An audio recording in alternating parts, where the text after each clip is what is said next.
Welcome to the MedEvidence podcast, hosted by Dr. Michael Koren and Michelle McCormick. MedEvidence, where we help you navigate the real truth behind medical research with both a clinical and research perspective. In this podcast, we'll have discussions with physicians that have extensive experience in patient care and research.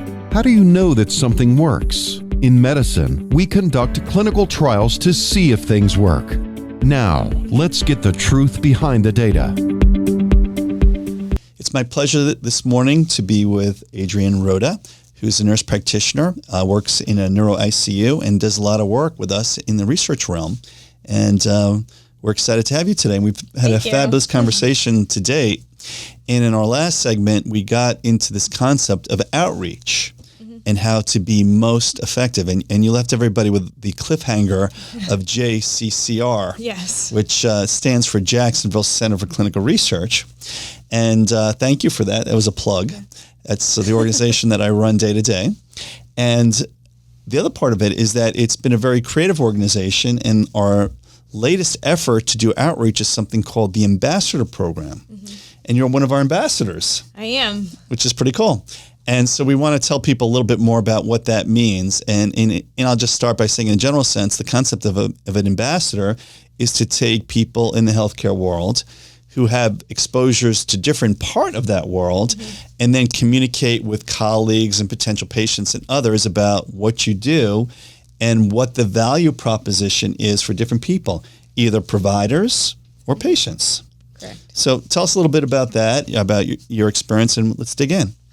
So being in a neuro ICU, we also respond to a lot of anyone in the hospital we think is having a stroke or stroke-like symptoms. And so I also work with a neurologist. And so, JCCR is involved in, lipid studies, involved in, plaques for amyloid and Alzheimer's disease. And so I am kind of in direct contact with those patients and those providers, whether it's nurses, physicians, or advanced practice providers.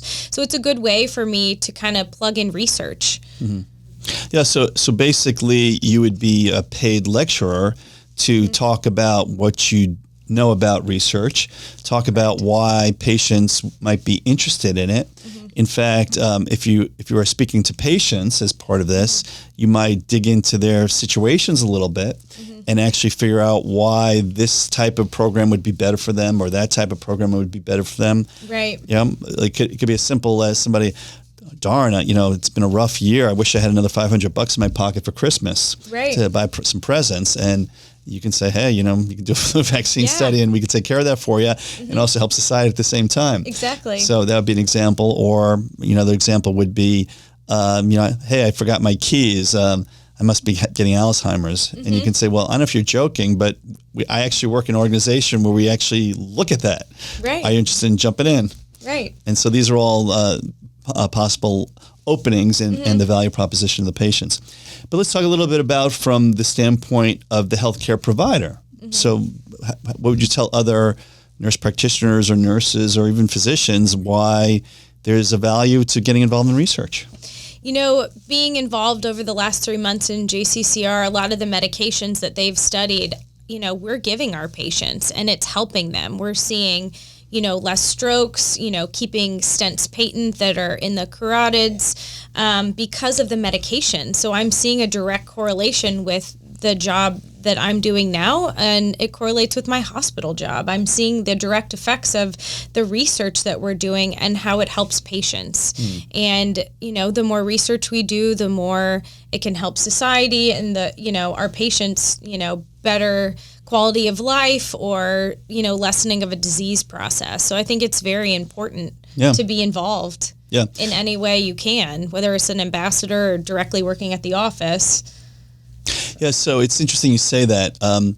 There's certainly the intellectual curiosity and stimulation that comes from research. And then I think what you said, there's also a pride in knowing that you are part of something that's making a difference in the day-to-day lives of people. It is. So I feel that a lot. I love it when I'm in the hospital and they're giving a medication that I help to develop. So I get a little sense of pride. Yeah. You get a little It's exciting. pop to my step because, hey, I was involved in that, Yeah. I knew that drug one was this tall. Yeah. So there's that neat part of it from the provider standpoint. We get paid for what we do. That's not bad. We do. It's, again, like we talked about, there's goals to everything. As a provider in the hospital, everyone's busy. And so, if there is a financial benefit as well, you're helping a patient, you're helping further medicine, and then you're also getting paid for it. And that's, there's a benefit to the work that you're doing. Yeah. And you have some specialized knowledge. So to transfer that specialized knowledge to patients, does that feel good? Or it does. It feels good to be able, look at my career and know that all the communications that I've had with everyone has kind of helped bring me to this point where I'm able to comfortably explain things and comfortably say, you know what, I'll find someone that can provide you more information. And I think patients like honesty, and they like to know that someone's confident in what they're telling them. Yeah. So and I'll just take a step back. So we learned a lot about community outreach as an organization during the whole COVID crisis.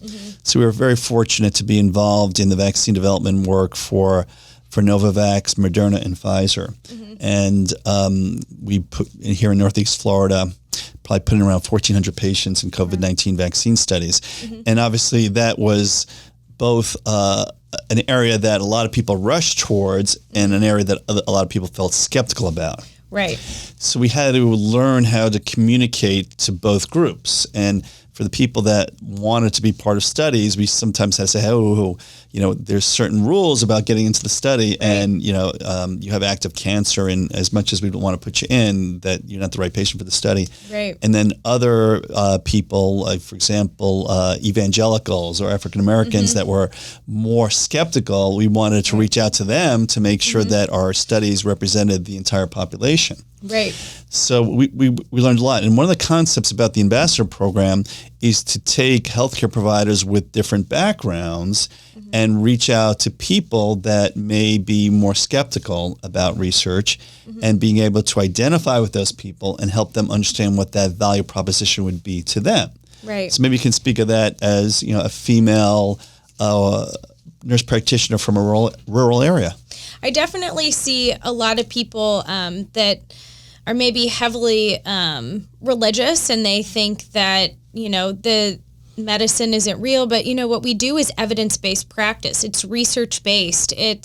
It's not a hoax. A lot of people, I think, were skeptical because everything came out so quickly, but they didn't know the medicine behind it. They didn't know the researchers and everyone working so hard to fix this global pandemic.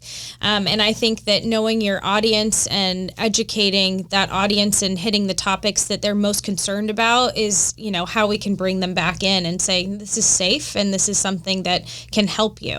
I think it's just kind of knowing your audience and what their big, negativity towards the medication or the vaccine is. Yeah. Do you think the ambassador strategy is an effective strategy overall, particularly to try to approach people based on what their demographic considerations may be? I do, because you have ambassadors that are at one of our meetings, I met a PA who is in the ER. We have people that are in clinics, nurses, physicians, and advanced practice providers. And we all have our own specialty and own, individual backgrounds that can bring something different to the table. And we know our populations that we work with. So what's the best way to communicate? And I think that's really important. Yeah. Some people say that people will sometimes take messages best from people that look like them or that seem like them. I don't know. Have you had that experience? I think that is true. I think that's very true. I think socioeconomic and their level of understanding in medicine. I think religion plays a lot into it as well. Even though we're showing you evidence of a poor outcome in a scan, they heavily rely on a miracle because they've seen it somewhere else, but it may be a different disease process that miracle happened with. So I think it is important to kind of cater your approach to the population that you have in front of you. Fabulous. Yeah. Well, Adrienne, I've learned a tremendous amount from you. It's always a pleasure. You're a delight. Thank you for what you do for the Ambassador Program. Thank you for what you do for clinical research.